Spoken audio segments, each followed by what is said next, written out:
I'm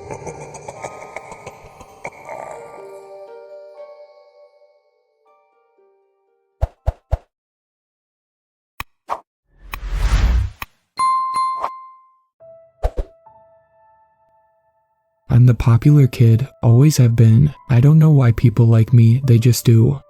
Sure, I'm attractive and all, but I like to think it's because of my personality.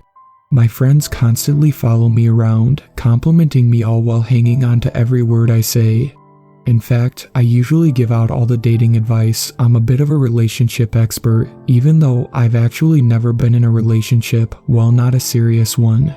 I rotate my women like I rotate my diets. One week I'll be dating some bookworm, the next I'll be dating the captain of the cheerleading squad. What can I say? Life is perfect.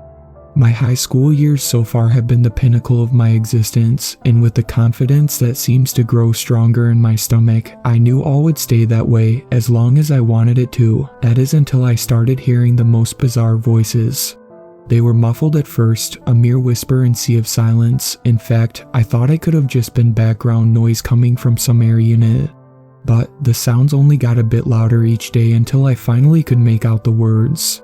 It was during lunch. As usual, my friends circled around me listening to my latest tales on some date I had. I could see all the gleeful smiles as each and every one of them remained completely enthralled in my story. That's when I got a phone call. Looking down at my screen, I saw it was from my mother, so I stepped away from my jovial squad to answer. "Hey mom, what's up?" I said unenthusiastically. To my surprise, all I heard was static. I figured it was just a bad signal and I promptly hung up, expecting her to call back if it was something important. I could still hear my friends chatting amongst themselves while my back was turned to them, and that's when suddenly those same whispers returned. The voices fluttered in my ear, causing them to tingle a bit. All I could do was rub at my ears, trying to ease my irritation. "Dude, you're so the man," I heard my friend Peter yell out. I smiled, understanding how admired I was, all while that subtle vibrating sensation dissipated. "Thanks bro, I appreciate it," I told my band of merry men as I turned back to them, putting my phone back into my pocket. They all looked at me with a bit of befuddlement,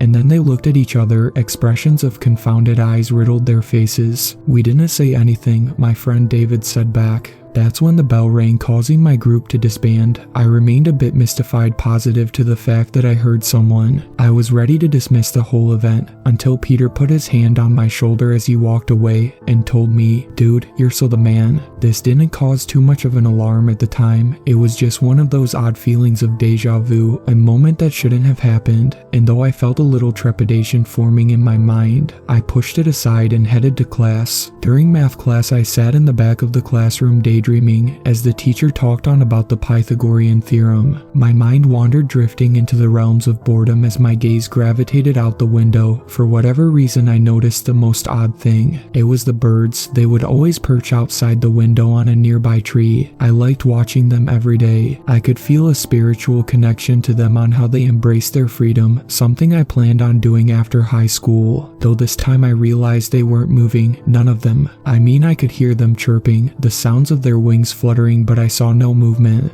My eyes sharpened with absolute intent, my focus narrowed in. As time seemed to halt around me, I could feel my blood pressure spike a bit. I don't know why, but I felt disturbed and I needed to see them move, animated, anything. Ring. That's when I heard the bell ring, snapping me back to reality. I grabbed my bag, virtually jumping out of my desk, wanting to shake off the uneasiness that swirled around in my head. "Excuse me, where are you going?" my teacher told me as I headed towards the doorway. I looked at him with a bit of disbelief, not knowing how to reply. "The bell hasn't rung," he said. I stared around, looking at my classmates, all entertained by the notion that I was leaving early. Honestly, I didn't know what to think. I just stood in place for several seconds, trying to process a response. "Ring. There's the bell," I said with a slight smirk on my face as I pointed my index finger in the air, gesturing towards the sound. As me and my fellow classmates flooded out into the hallway, I remained perturbed, feeling that something was off, but I couldn't explain it. those birds. The next day during lunch as usual, I sat with my friends, though this time I didn't feel as chatty. I just sat there listening to them talk about girls, games, and what we were planning to do over the weekend.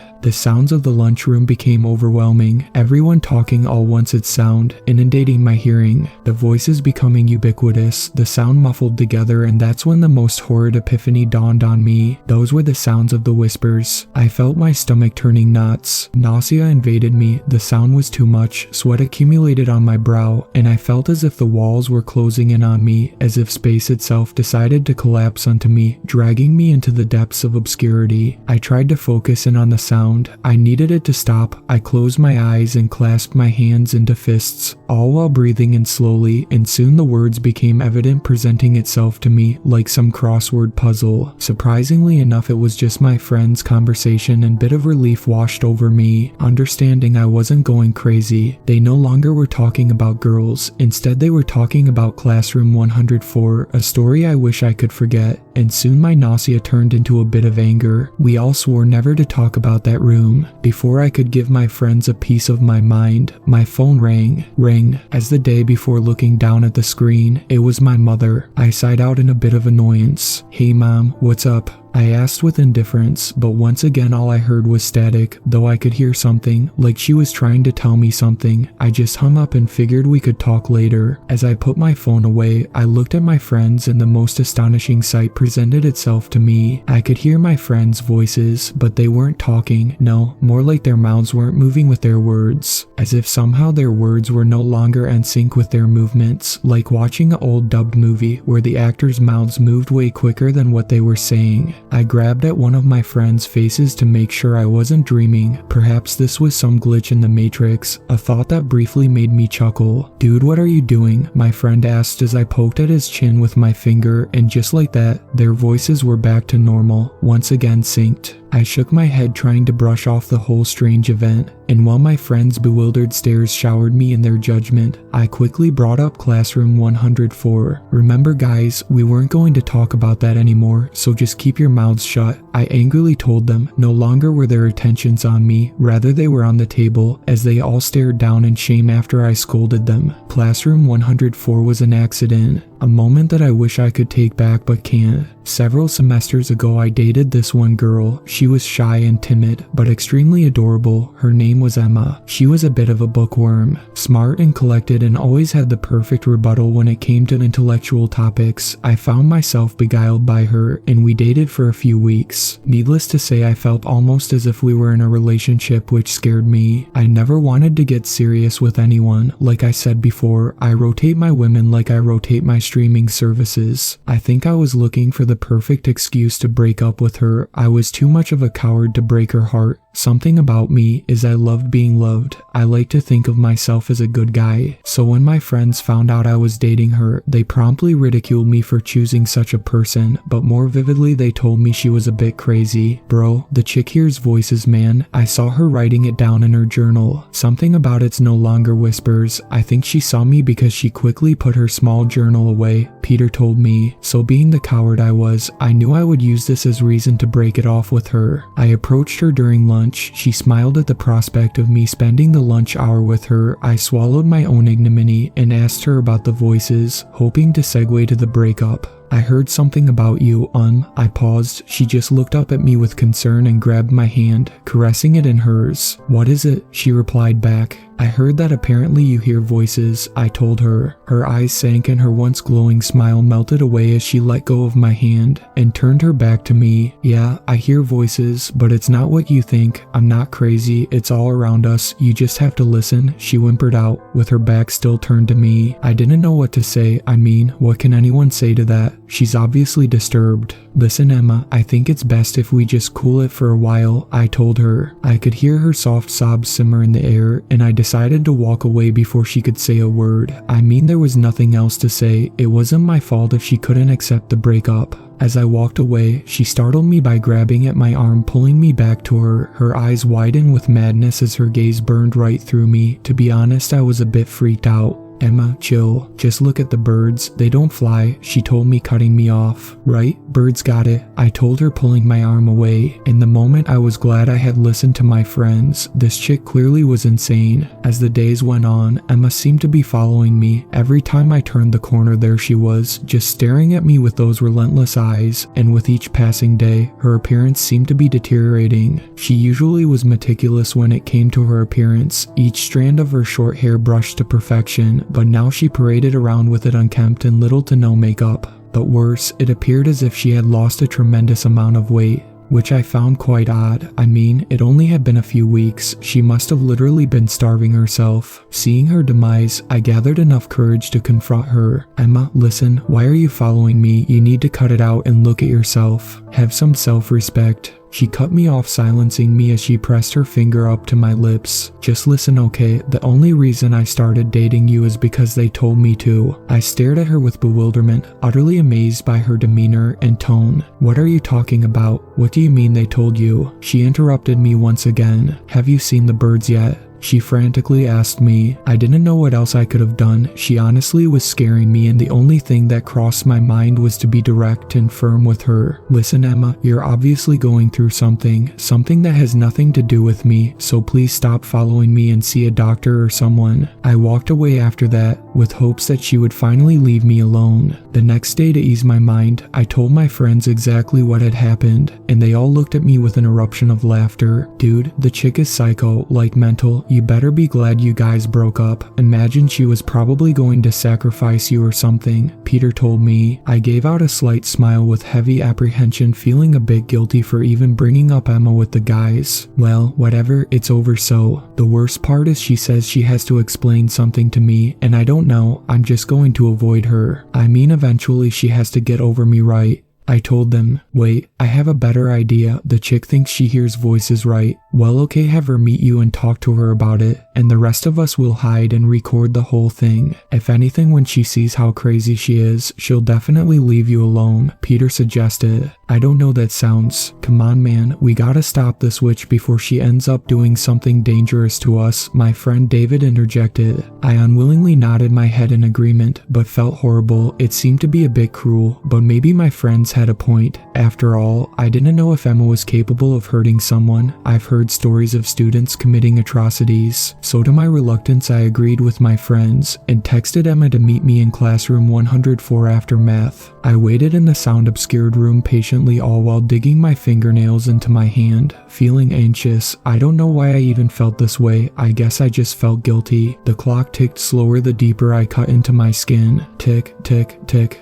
The skin finally burst and I felt a trickle of blood slip down my palm. Hi, Emma said as she walked into the room. I did my best to let out a charming smile, trying to put her at ease. She walked up to me with a still frantic look. Listen, Emma, what's going on? Tell me everything, I told her as I reached out and softly caressed her cheek with my hand. For a moment she remained quiet and unmoved. I could see her eyes glance around the room, almost as if she suspected my friends were hiding behind the teacher's desk, and my trepidation only grew, but to my delight her gaze returned to me and she began talking. I always felt like something was off, as if something was not right in my day-to-day life. It first started with the whispers. I would occasionally hear them, and at first I didn't think much about it. I figured it was just an abstract noise my hearing was picking up, like a ringing that didn't exist. Well, they only became louder and soon I noticed patterns, speaking patterns. I knew those whispers weren't abstract but rather words, so I started to jot down everything I thought they were saying in my journal. Every once in a while I would piece a few words together, but it didn't make sense. They were just words strung together incoherently, a conversation of no significance. Here I thought perhaps God himself was talking to me. Instead it was mindless dribble, no different from the infinite conversations that happened during lunch. I was going to stop journaling. I figured it wasn't important, or worse, perhaps I was losing my mind.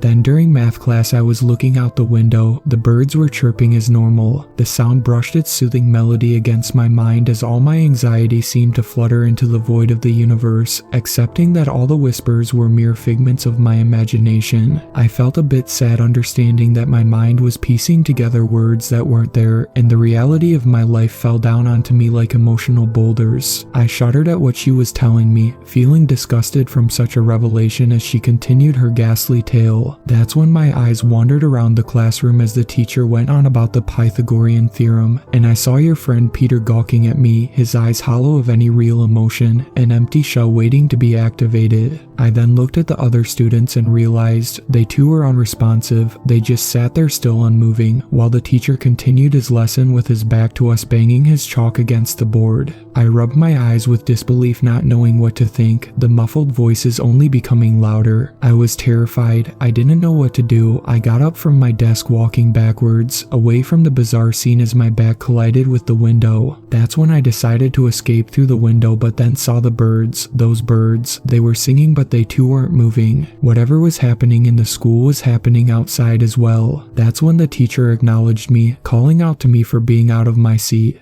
When I turned back to everyone I saw, they all were staring at me as if I had gone insane. Your friend Peter leering at me with a hideous smile. That's when I realized what was happening. I knew the truth at that moment. I remained horrified at her story. I just stared at her for several seconds, not knowing how to respond. It was clear she was losing her mind, and I can only feel nothing but sorrow at the prospect of it. Listen, Emma, as before, she didn't let me speak. No, I finally figured out the patterns, the words. They say that this place isn't real, that none of it is. We're not real. The voices also told me you would understand, that something about this place was built for you and me. I know you can feel it, right? Tell me, what do you remember from the days before? Do you remember sleeping in your bed, or even talking to family? Because I don't. All I ever remember is our lunch break in math class. Every day it's the same. It's always those 2 periods. Do you even remember leaving the campus? I paused for a moment, digesting what Emma was suggesting. I gripped her by the shoulders, trying to calm her, but then realized that I didn't remember those things. All I can ever remember is lunch in math class. Before I could contemplate on the idea too long, my friends jumped out from behind the desk they were hiding behind, Peter holding his camera focused in on Emma. She screamed out, horrified that I had set her up, and she pushed my once comforting arms away as she began crying. Emma, wait, I called out to her as she continued sobbing to herself. Her face collapsed onto her hands. All I could hear were my friends laughing uncontrollably as they patted me on my shoulder, all too thrilled at the end result of their devious prank. That's when I realized that Emma was no longer crying, rather she too was laughing. This caused my friends to stop as we all just stared at her, not knowing what was happening. She then turned to us, her face utterly defeated.